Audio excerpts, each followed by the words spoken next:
है सबसे बड़े चुनावी शो अब की बार किसकी सरकार का, जिसमें हम आपके लिए लेकर आते हैं चुनावी राज्यों की बड़ी सियासी खबरें।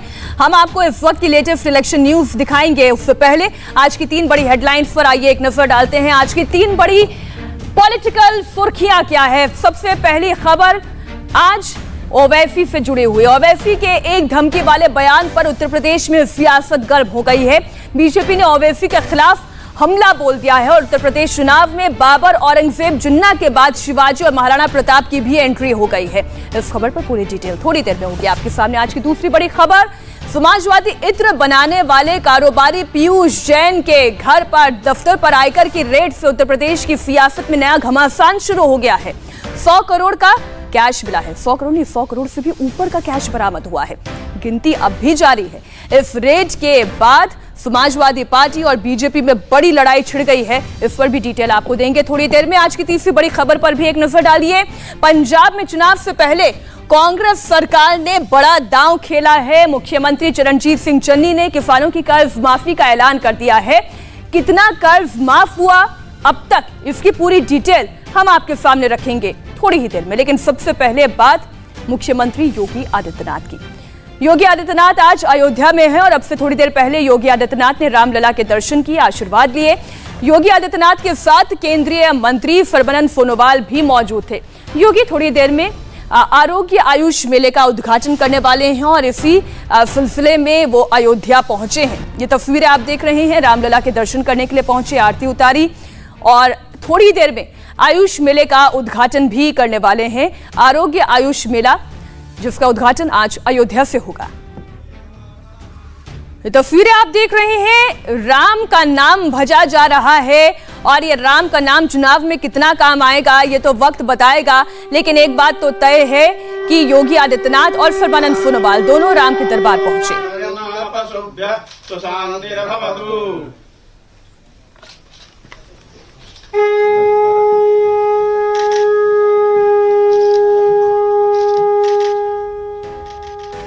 अब बात करेंगे असदुद्दीन ओवैसी की। उनके एक बयान पर उत्तर प्रदेश में सियासी घमासान छिड़ा हुआ है। बीजेपी ने ओवैसी पर हमलों की बौछार करती है।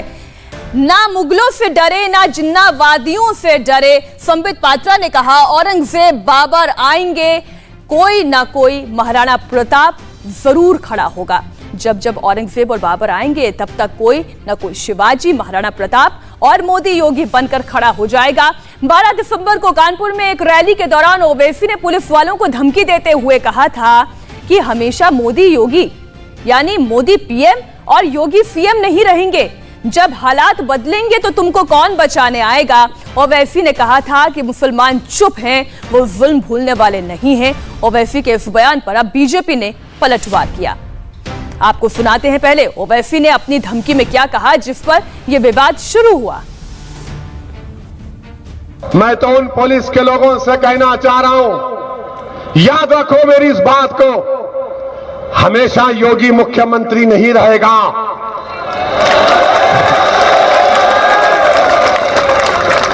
हमेशा मोदी प्रधानमंत्री नहीं रहेगा। और हम मुसलमान वक्त के एतबार से खामोश जरूर हैं, मगर याद रखो हम तुम्हारे जुल्म को भूलने वाले नहीं हैं। हम तुम्हारे जुल्म को याद रखेंगे। अल्लाह अपनी ताकत के जरिए तुमको निस्तो नाबूद करेगा इंशाअल्लाह ताला।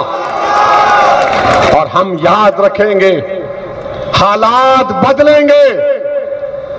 जब कौन बचाने आएगा तुमको? जब योगी अपने मठ में चले जाएंगे, मोदी पहाड़ों में चले जाएंगे, हो सकता है या कहीं पर जाकर रहेंगे। जब कौन आएगा हम नहीं भूलेंगे, याद रखो। कानपुर की इस रैली में ओवैसी का ये इकलौता विवादित बयान नहीं था। ओवैसी ने उस रैली में मरने मारने तक की बात कही। आप सुनिए कि एक मुसलमान ऑटो रिक्शा ड्राइवर को एक दंगाई बजरंग दल जो भी थे उसको मार रहे थे। वो बच्ची अपने बाप को बचाने की कोशिश कर रही थी। यही कानपुर में हुआ था ना। हम याद रखेंगे वो बच्ची उस बाप की बेटी नहीं, मेरी बेटी है। मैं उसकी तकलीफ को नहीं भूलने दूंगा इंशाअल्लाह ताला। हम याद रखेंगे इन चीजों को। और आप अगर समझ रहे हैं कि लट लेके मारेंगे, टीवी पर दुनिया ने देखा कि बाप है, गोद में मासूम सा बच्चा है और पुलिस के थानेदार लट से मार रहे हैं। बाप कह रहा है बच्चे को लगेगी, बच्चे को लगेगी। गाड़ी में एक आदमी बैठा हुआ है तो थानेदार साहब कह रहे हैं हीरो बनता है, तुझे हीरो बनाऊंगा। अरे तुम आज अपने वर्दी की ताकत पर जिसको डरा रहे हो कि हीरो हीरो बनेगा, कल तुम जीरो बनोगे इंशाअल्लाह ताला। तुम जीरो बनोगे इंशाअल्लाह ताला। जिंदगी का कोई भरोसा नहीं है। बड़े बड़े लोग उड़ जाते हैं। मौत आएगी इंशाअल्लाह ताला, मुझे भी आएगी, मगर मैं वादा कर रहा हूं कि अल्लाह जिंदगी की जितनी मोहलत दिया, मैं अपनी जिंदगी के एक एक लम्हे को मजलूमों के इंसाफ के लिए, मुसलमानों के हक के लिए और जालिमों से पंजा आजमाई करने के लिए उस वक्त को लगाऊंगा जब तक अल्लाह जिंदा रखेगा। असदुद्दीन अवैसी उत्तर प्रदेश से भारत के कोने कोने में जाता रहेगा। ओवैसी के बयान पर बीजेपी की तरफ से हमलों की बौछार हो गई है। यूपी सरकार में मंत्री मोहसिन रजा ने भी ओवैसी पर जवाबी हमला किया है। मोहसिन रजा ने कहा कि ओवैसी बहुसंख्यकों को चुनौती ना दे। आइए सुनते हैं मोहसिन रजा ने क्या कहा।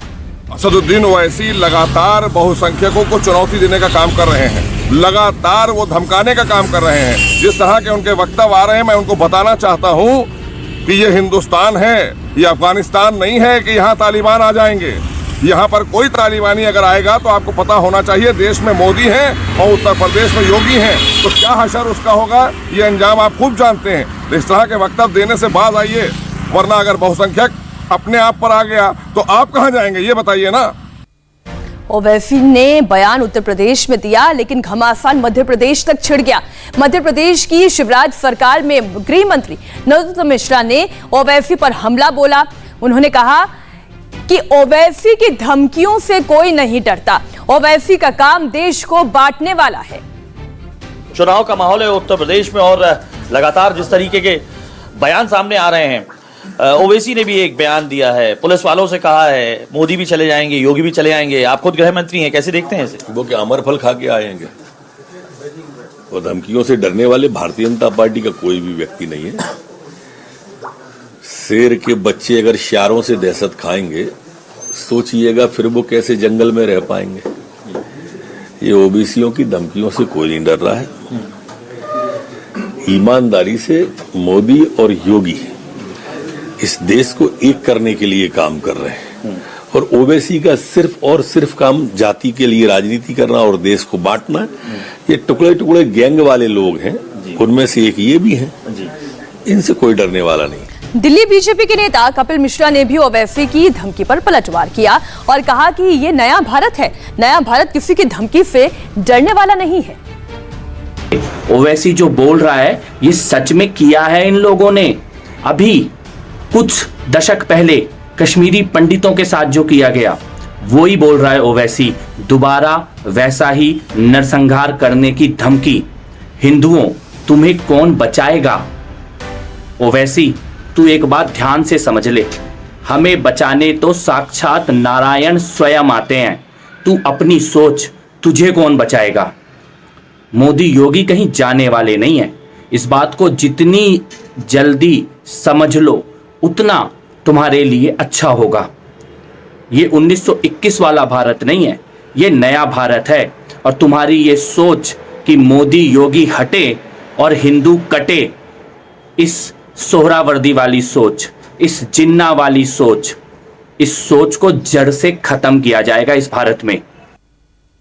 वार हुआ तो पलटवार होना ही था। बीजेपी के पलटवार के बाद अब कानपुर में भी धमकी भरे बयान पर ओवैसी ने सफाई दी। मैंने भाषण के दौरान धमकी नहीं दी, ये कहना है ओवैसी का। मैंने पुलिस के जुल्म का जिक्र किया। आगे वो कहते हैं कि कानपुर में धमकी भरे बयान पर ओवैसी सफाई देते हैं, कहते हैं कि मैंने केवल पुलिस के जुल्म का जिक्र किया, लेकिन पूरा बयान तो हमने आपके सामने रखा, आपने सुना उन्होंने क्या कहा था। अगली बड़ी खबर पंजाब से। पंजाब विधानसभा चुनाव के ऐलान से पहले मुख्यमंत्री चरणजीत सिंह चन्नी ने किसानों के वोट बटोरने के लिए एक बड़ा दांव चला है। चन्नी ने किसानों का 2 लाख रुपए का कर्ज माफ कर दिया है। सीएम चन्नी ने ऐलान किया है कि 5 एकड़ तक जमीन वाले किसानों को इसका फायदा मिलेगा। करीब 2 लाख किसानों का कर्ज माफ होगा। कर्ज माफी का ऐलान करते हुए मुख्यमंत्री चन्नी ने कहा, यह फैसला जल्द से जल्द लागू किया जाएगा और 2 हफ्ते के भीतर कर्ज माफ हो जाएगा। 2 हफ्ते के अंदर खातों में रकम भी आ जाएगी। ये कर्ज माफी की रकम ਤੇ ਪੰਜਾਬ ਸਰਕਾਰ ਨੇ 2 ਲੱਖ ਤੱਕ ਦੇ 5 ਏਕੜ ਤੱਕ ਵਾਲੇ ਕਿਸਾਨਾਂ ਦੇ ਕਰਜ਼ੇ ਜਿਹੜੇ ਆ ਉਹ ਮਾਫ ਕਰਨ ਦਾ ਐਲਾਨ ਕੀਤਾ ਸੀ। तो ਕੱਲ ਕਿਸਾਨ ਯੂਨੀਅਨ ਵੀ ਮਿਲੀਆਂ ਸੀ।